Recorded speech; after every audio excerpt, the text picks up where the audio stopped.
నమస్తే, welcome to Telugu రాజ్యం. నేను మీ వెంకట గన్నవరపు. స్టూడియోలో ఉన్నారు ప్రముఖ రాజకీయ విశ్లేషకులు కేఎస్ ప్రసాద్ గారు. అనేక విషయాల మీద వారి స్పందన తెలుసుకుందాం. కేఎస్ ప్రసాద్ గారు నమస్తే అండి. నమస్తే అండి. మొన్న అనంతపురం సభలో సిబిఎన్ చాలా వాటి మీద ఆయన మాట్లాడారు. రప్ప అంటే ఊరుకోవటానికి ఇక్కడ ఉంది సిబిఎన్. ఒక్కొక్కరిని తాట తీస్తా అనే పదం డైరెక్ట్గా అన్నారు. అంటే పక్కా మాస్ లాంగ్వేజ్లో ఆయన స్టేట్మెంట్ ఇచ్చారు. ఏమనుకోవాలి, ఎలా చూడాలి? అలా సినిమా డైలాగ్ ఎక్కడో ఉండవలసిన ఆయన మీరు ఇక్కడికి వచ్చారా అని అనిపించే పరిస్థితి వస్తుంది. ఆయన స్థాయి ఏంటి సార్? ఆయన మాటలు ఏంటి? ఒక 40 సంవత్సరాల రాజకీయ జీవితం, రాజకీయ ప్రస్థానంలో ఆయనకి ఇవి అవసరమా అని నేనైతే అనుకుంటున్నాను. అంటే ప్రతిపక్ష నేత వాడాడు కాబట్టి దాన్ని కోడి చేశారనుకోవచ్చు. నేను అదే చెప్తున్నాను సార్. జగన్మోహన్ రెడ్డి నోటంపట ఆ మాట నిజంగా వస్తే, ఇదే చంద్రబాబు గారు ఒక పెద్ద మనిషిగా అంటే నేను ఖచ్చితంగా ఇలా తలదించి yes what you said was right అని, ఎవడో ఫ్లెక్సీ పెట్టింది దానికి అభాండాన్ని మోపుతో జస్టిఫై చేస్తున్న యాక్ట్ గమనించండి. ఇది కావాలంటే ఇది వాస్తవం కాదని ఎవరైనా నాతో ఆర్గ్యుమెంట్ చేసినా, నాతో డిబేట్కి వచ్చినా నేను ఐఎమ్ ఓపెన్ ఛాలెంజ్. ఒక సినిమా డైలాగ్ అని ఒక ఫ్లెక్సీ పెడితే ఏంది అది అన్న దాని మీద అతను ఒక నెరేటివ్ ఇచ్చాడు. ఇది it is nothing but an explanation in press conference. ఆయన అన్నది కాదు డైరెక్ట్గా. ఆయనైతే అనలేదు ఎక్కడ, ఏ సభలో కూడా రప అన్న మాట జగన్మోహన్ రెడ్డి నోటంపట రాలేదు.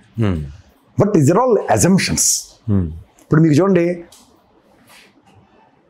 లైట్ ఆపితే భయం అన్నది ఉందనుకోండి మీకు, that is it's an illusion. If you live in that illusion, light off అమ్మమ్మో అన్న ప్యానిక్ ఉంటుంది. అలా జగన్మోహన్ రెడ్డి అనే వ్యక్తి మీద తెలుసో తెలియక అందరూ భయం పడి కూర్చొని ఉన్నారు. పులివెందుల రాజకీయం, పులివెందులు అన్నప్పుడు మొన్న చూసాం కదా, వాళ్ళు కాళ్ళు పెట్టుకోవడం, చేతులు పెట్టుకొని బతిమాలుతున్నారు మమ్మల్ని ఓటేనివ్వండి అని. కానీ ఈ రోజు దాకా దానికి ఇచ్చిన నెరేటివ్ పులివెందుల రాజకీయాలు కుదరు, రాజారెడ్డి రాజ్యాంగం, ఇవన్నీ చెప్పుకుంటూ ఫిక్స్ చేస్తున్నారు. దానికి ఇక్కడ చంద్రబాబు నాయుడు గారు కూడా మాట్లాడింది ఎంతవరకు సమంజసం అన్నది, ఈ ప్రశ్న ఆయననే వేసుకోవాలి, నేను కాదు, నా స్థాయి కాదు ఆయన ప్రశ్న ఇచ్చడానికి. ఎందుకంటే ఇప్పుడు అనని మాటని ఆపాదించి ఒక ఇల్యూజన్లో దాని గురించి if you anticipate and if you take explanation an it, మీరు చెప్పేది ఎవరో అన్నదాన్ని కోట్ చేస్తూ దాన్ని ఇచ్చారు. That is a cinema dialogue అండి. ఒక ఫ్లెక్సీ ఇలా పట్టుకున్నాడు ఒక కుర్రాడు, వాడు తర్వాత వాడు తెలుగుదేశం వాడు అవనండి, లేకపోతే ఇంకో పనికిమాలిన ఏదో అవనండి, నాకు అనవసరం. జగన్మోహన్ రెడ్డి ఎక్కడైనా ఆ మాట మాట్లాడా అంటే ఉదాహరణకు ఒక సభలో ఒక వైబ్రెంట్గా దాన్ని నేను నాది వస్తే ఇంకా రప్ప ఉంటుంది అని ఆ టైప్ ఏదైనా మాట్లాడాడు అనుకోండి, then as a chief minister, head of the state, ఖచ్చితంగా అలాంటివి తోలు తీస్తాను, తొక్క తీస్తాను. ఇలాంటి పిచ్చి మాటలు మాట్లాడితే, ఇలాంటి రాజకీయాలను యాంటిసిపేట్ చేస్తే ఖచ్చితంగా ఆయనకి అర్హత ఉంది మాట్లాడాలి, ఎవరు చేసినా. బట్ ఆనందాన్ని ఊహించుకుని అమ్మ బాబాయ్ నేను చంపేతారా అని భయం పడుతూ కూర్చుంటే వాట్ ఈస్ దిస్?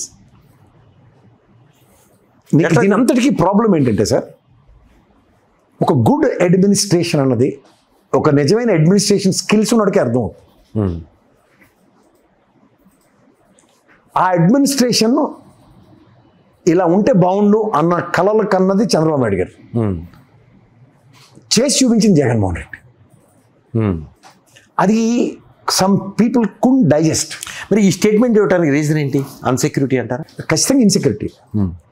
ఈ ఇన్సెక్యూరిటీ ఎలా ఉందంటే, వాళ్ళ క్షణక్షణం what will happen next government turn around అన్న దగ్గర ఎవరికి, ఇది ప్రజాస్వామ్యం సార్.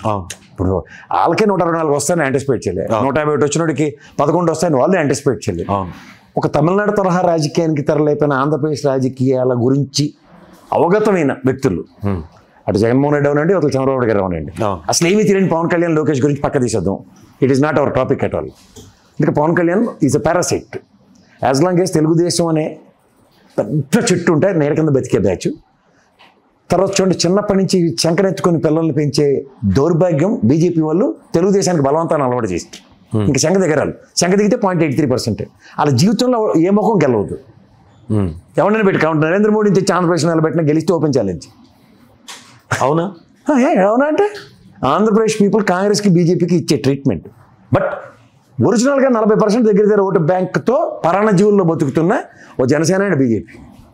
అంచేత వీళ్ళని డిస్కషన్లోకి, డిబేట్లోకి తేకుండా తెలుగుదేశం ఎబిలిటీ చంద్రబాబు గారి గురించి మాట్లాడితే, ఇక్కడ ఆ అప్రస్తుతమైన ఆ పదాన్ని జొప్పించి మాట్లాడడం ఒరిజినల్ తెలుగుదేశం లాంగ్వేజ్ కాదు. అది తపేలా బోగోని బుర్ర తక్కువ పౌడర్ అండ్ పచ్చళ్ళు అమ్ముకునేవాడు ఇచ్చిన దరిద్రగూడ్ స్క్రిప్ట్లు ప్రభావితం చేస్తున్నాయి ద లెగసీ ఆఫ్ తెలుగుదేశాన్ని, లెగసీ ఆఫ్ చంద్రబాబు నాయుడు గారు. So that is absolutely ridiculous.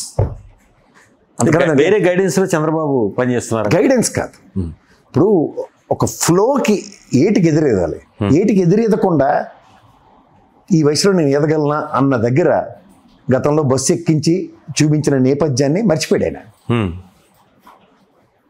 124 రుచి చూసిన వాళ్ళకి ఎలా ఉందంటే, సార్ ఇందులో ఇలా కలిపితేనే, మసాలా కలిపితేనే రాజకీయం అవుతుంది అన్న అజంప్షన్స్లోకి వచ్చారనుకోండి, ఒరిజినల్స్ మర్చి. ఇప్పుడు ఉన్నది ఆ బాబు కాదంటారా, ఆ యాక్టివిటీ కాదంటారా? అబ్సల్యూట్లీ. నేనైతే చంద్రబాబు నాయుడు గారు ఒరిజినల్గా మనకి తెలిసిన చంద్రబాబు గారు 95 మీరు ఇయర్లు నాకు అనవసరం సార్. ఆయన ఒక 14 సంవత్సరాల ముఖ్యమంత్రి ప్రస్థానంలో లేని చంద్రబాబు గారు ఈ 15 సంవత్సరాల్లో మహానటి సావిత్రి పాట పెట్టుకుని మరి కొత్త నటనా చాతుర్యాన్ని ప్రదర్శిస్తారు. ఈ సమ్ టిపికల్.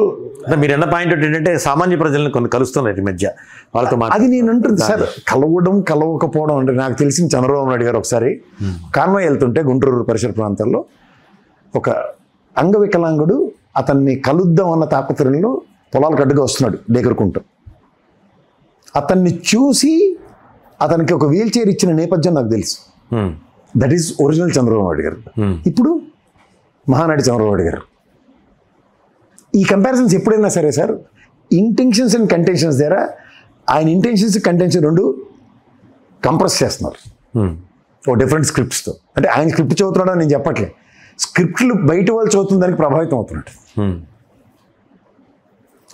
అది ఏమవుతుందంటే ఇట్ లీడ్స్ టు ఒరిజినాలిటీ పోతుందంటే. Originality it is hitting originality. ఆయన మార్క్ మీదే ప్రభావం ఉంటుంది కదా అట్లాంటప్పుడు.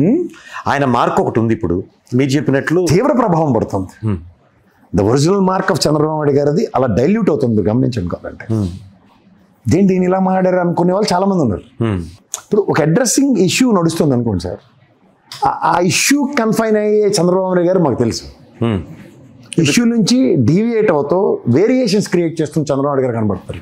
ఇప్పుడు వై ఈస్ డీవియేటింగ్, ఎందుకు వేరియేషన్స్ ఎందుకు తీసుకొస్తున్నారు? This is challenge. ఎవరికి? ఆయనకి, మనకు కాదు. ఇది గమనించండి.